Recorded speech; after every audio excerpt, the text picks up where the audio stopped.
Le père Patrick O'Reilly fut pendant plus d'un demi-siècle l'animateur de la Société des océanistes. En ce début de mars 1978, il pousse la porte de l'atelier, la galerie du Centre Weima, qui nous offre une exposition consacrée aux sculpteurs. Une vingtaine d'œuvres de Marat sont rassemblées ici. Elles nous apportent de surcroît une surprise. Marat a truffé cette exposition de quelques pièces taillées dans le corail. Marat cherche des formes.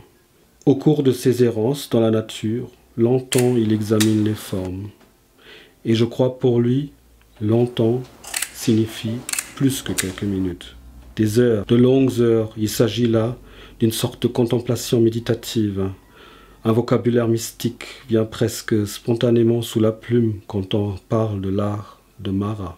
Aussi bien le mot mystique, qui signifie ce qui est caché, ce qui est en rapport avec des sphères supérieures, s'applique-t-il assez bien à l'œuvre de Marat?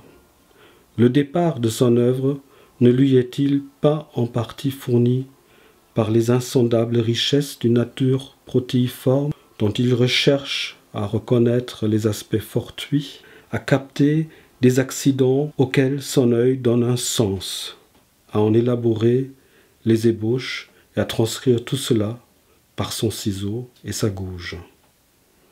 Je peux vous prendre en photo? Vous pouvez prendre mes sculptures, mais pas moi. C'est mon œuvre qui compte.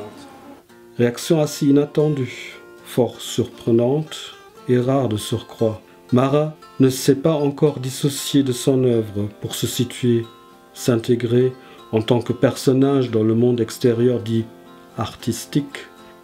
Il est resté simple, d'une simplicité qui n'offre guère de prise, n'apporte aucun point d'accrochage.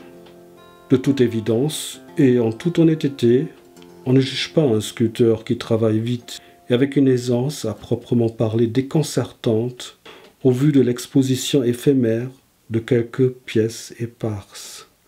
Peut-être bien des laissés pour compte, des fonds de cases jusqu'alors négligés et regroupés là, dans la nécessité de faire une salle. On ne juge pas un homme sur quelques minutes de conversation dans une langue qui n'est pas sa langue coutumière. Avec quoi travaillez-vous? Gouge, ciseaux? Vous avez des serre-joints, des étaux à la maison? Mes genoux, mes scènes de table et mes cuisses d'étau.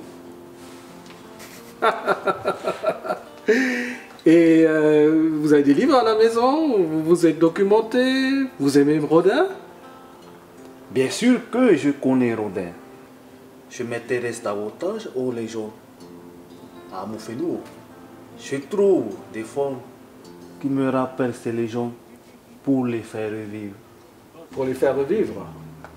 Ah, mais moi je crois que vous inventez des nouvelles légendes.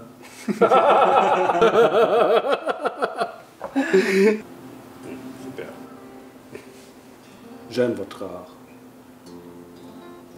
Et je vais faire un livre sur vous.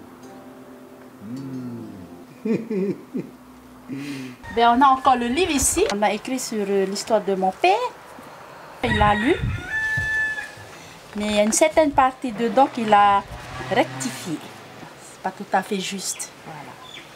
D'ailleurs, il a son écriture. Hein? Il a son écriture là. Et on dit son grand-père sculpté, on sculpte à Rurutu. Il a rectifié, il a dit il est le seul sculpteur dans la famille.